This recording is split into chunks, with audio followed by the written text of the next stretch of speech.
네, 2019년 2월 14일 목요일 장 마감 방송하도록 하겠습니다. 자, 오늘은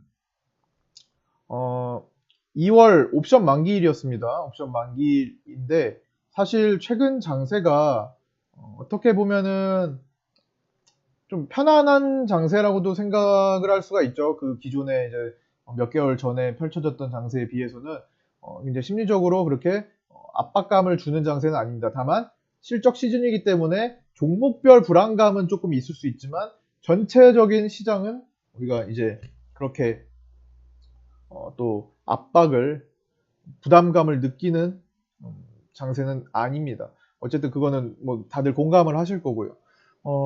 그래서 옵션 만기를 크게 따질 필요도 없었어요. 그렇죠? 옵션 만기를 따질 만한 상황도 뭐 크게 따져서 뭐 거기를 이용해서 뭐 매매를 하고 뭐 그럴 만한 상황도 사실 뭐 필요 없었습니다. 다만 그런 날이기 때문에 오늘 어떤 현상들은 일어났죠. 코스닥에서는 뭐 크게 뭐 영향을 사실 주진 않는데 아침부터 좀 크게 많이 흔들었던 그런 모습을 보였고요.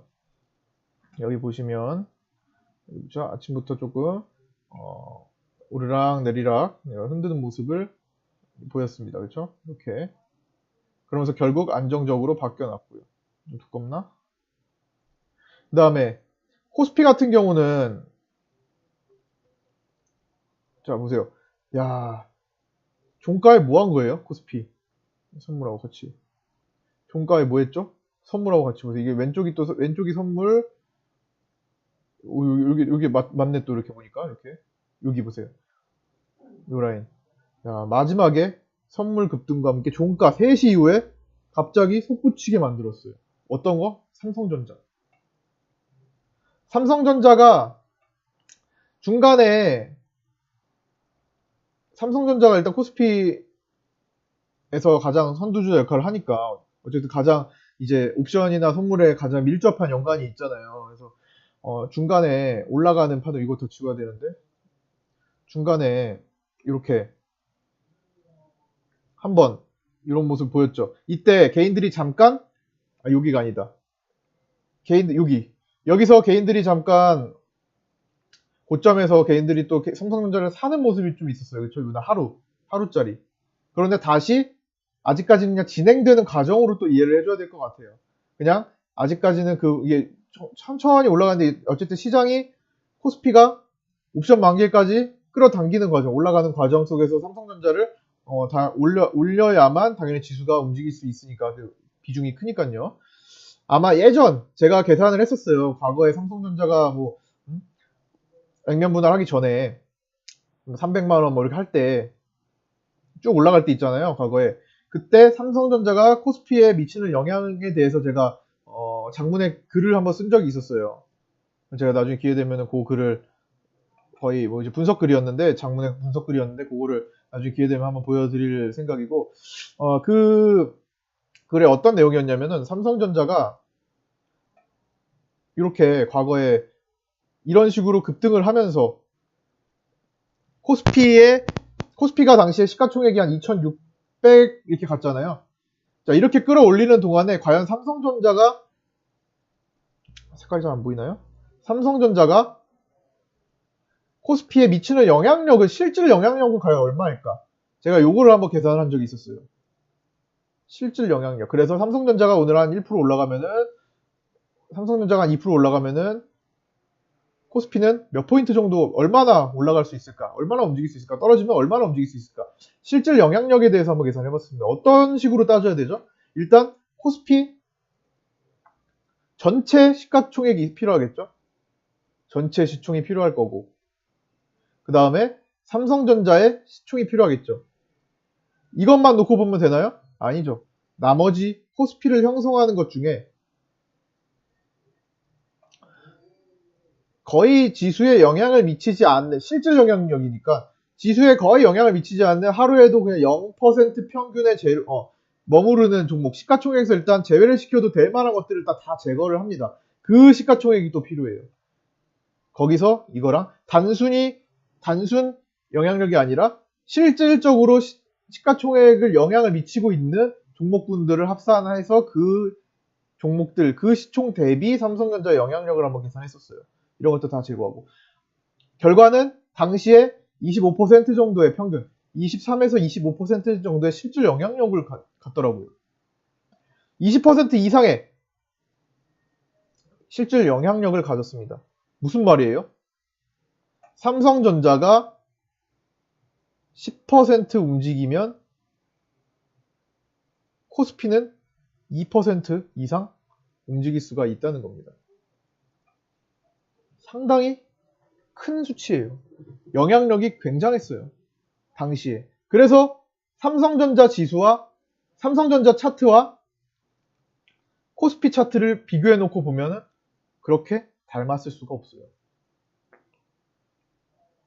이거를 깨끗하게 보여드리려면, 그쵸?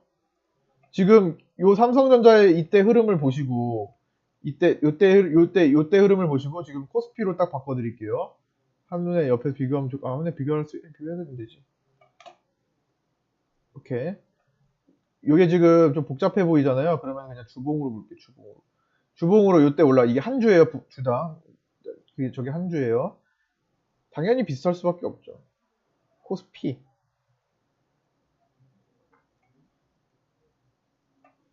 자. 이게 2017년. 요때 올라갈 때. 이게 주봉이에요. 2016년부터 보이는구나. 2016년부터. 자. 이거 어떻게 한눈에 보여드려요? 자. 뒤에 여기 빠져있는 거는 지우고. 자. 이렇게. 올라갈 때 삼성전자의 영향력이 정말 컸다는 것을 알 수가 있어요. 내려갈 때도 삼성전자 영향력을 무시할 수 없었다는 것도 알 수 있어요. 완벽하게 똑같진 않지만 전체적인 추세 자체를 추종할 수밖에 없어요. 근데 코스피 소형주들은 과연 추종했을까요? 추종 안 하는 것들이 더 많았겠죠. 개별적으로 움직이는 것들이 더 많잖아요.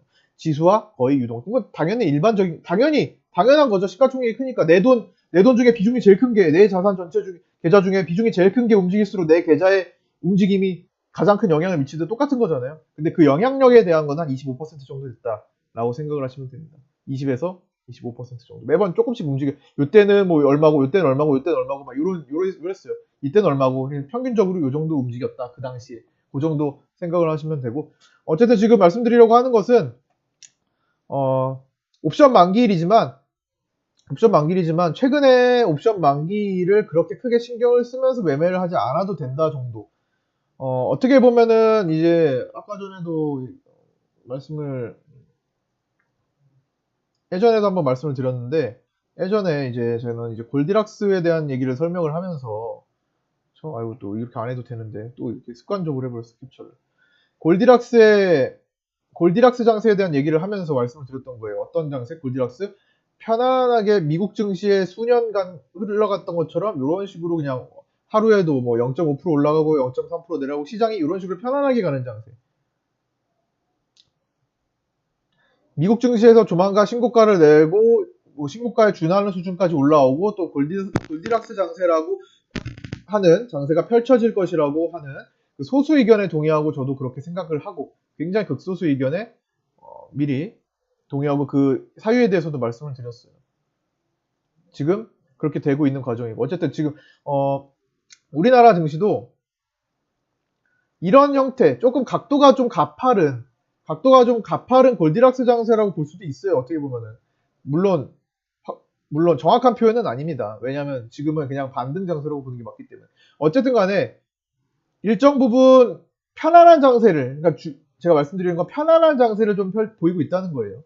아이고 코스닥 이 편안한 장세 속에서 굳이 선물 옵션 만기를 막 심각하게 따져서 매매를 할 것까지는 없다는 겁니다. 선물 옵션 매매를 하지 않는 이상. 그래서 일단 중요한 것은 종목들의 흐름. 지금 거의 뭐 480 여기 장기평선까지 올라왔잖아요. 여기서부터 펼쳐질 종목들의 흐름. 시장이 여기서 급등을 해버리면 또 2위로 안착할 텐데 또 안착하는 과정에서 또 굉장히 큰 또 매물벽에도 막힐 겁니다. 지금 10월달 폭락해서 내려온 수준의 절반을 회복한 거잖아요.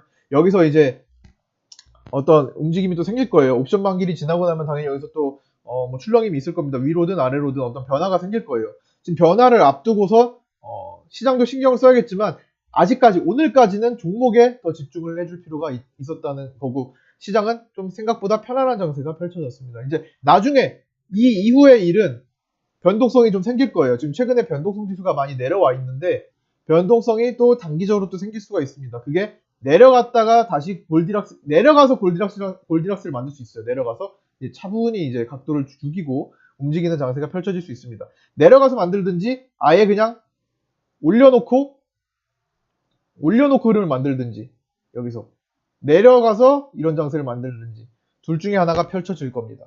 어떻게 될지는 까봐야 알 거예요. 어쨌든 지금까지는 시장이 개별 종목 잘 챙기고 시장 전체적인 시장성 종목도 잘 챙기고 그냥 편안하게 이때 반 정도 내려오는 수준을 만회하기 위한 노력을 했다면 그쵸? 이때 떨어진 거의 절반 수준을 만회하기 위한 노력을 했다면 이제부터는 변동성을 생각을 하셔야 됩니다. 이제 덜 편안한 장세가 조금씩 오는 시기가 다가오고 있어요. 그 시기가 준비를 해주셔야 될 겁니다. 다만 제가 선호하는 매매 스타일을 봤을 때 영향은 생각보다 덜 탈 수 있습니다. 중소형 장세는 시장이 어쨌든 간에 어떤 굴곡을 거쳐서 자리를 잡았을 때 종목들이 폭발하는 경우가 더 평균적으로 더 어떤 비중이 더 높아지기 때문에 너무 그 변동성 장세에 걱정을 하실 필요까지는 없어요. 이때랑 전혀 다르다는 거예요. 이때랑 전혀 다르다는 거죠. 그래서 개별 종목에 좀 더 집중을 해주시고 중소형 종목에 좀 더 초점을 맞추고 있으니까 이 중소형주들이 나중에 중대형주로 커가는 과정을 저는 보는 것을 굉장히 좋아해요. 내가 중소형주일 때, 소형주일 때 매매했던 종목이 나중에 몇 년 뒤, 혹은 1, 2년 뒤, 혹은 2, 3년 뒤, 몇 년 뒤 대형주가 돼 있다더라. 이 커가는 성장 과정, 그 성장 스토리를 봐주는 걸 굉장히 좋아합니다. 그거는 저를 짧게 보시면은 사실 이 과정을 겪지 못할 수 있겠죠, 당연히. 그쵸? 1년 내에 펼쳐지는 것들은 아니니까. 간혹 가다가 ST큐브 같은 게 나오기도 하죠. ST큐브가 빠른 시간 내에 매매하던 위치에서 사실 그거는 2018년 장세 때문에 꾸준히 보지는 못했다고 하지만 어쨌든 간에 그 성장 스토리를 읽을 수 있는 종목군들을 바닥에서 발굴하는 것을 굉장히 좋아합니다. 그런 것들을 선호하기 때문에 2018년 장세가 이미 지나갔고 2019년 장세에서는 그런 것들이 많이 생길 수밖에 없어요. 꾸준히 그런 거를 또 매매를 계속 해왔기도 하고요. 수년간. 어쨌든 그런데 초점을 맞춰서 내가 예전부터 매매하고 혹은 비중을 남겨서 갖고 가던 종목이 결국 나중에 중형주급 이상이 된다는 과정이 그걸 보면은 정말 뿌듯해요. 아이가 태어나서 청소년을 거쳐서 어른이 되는 성인이 되는 과정을 부모 입장에서 바라보는 것과 정말 비슷할 겁니다. 지금은 못 느끼실 거예요. 이거 오래 하신 분이 아니면 주식을 진짜 막 적어도 5년 이상 하신 분 아니면 10년 이상 하신 분이 아니면 이거 못 느낍니다. 이 진짜 내가 이때부터 어린 시절부터 매매를 꾸준히 해서 수익을 냈던 종목이 나중에 저 멀리 가가지고 여기서 막 매매했던 종목이 한번 자리를 잡고 위에서 노는 과정을 이 스토리를 안다면 진짜 뿌듯해요.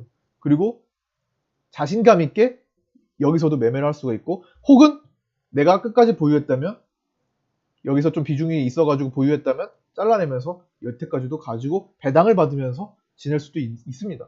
근데 이게 결코 짧은 시간에 이루어지지는 않아요. 짧은 시간에.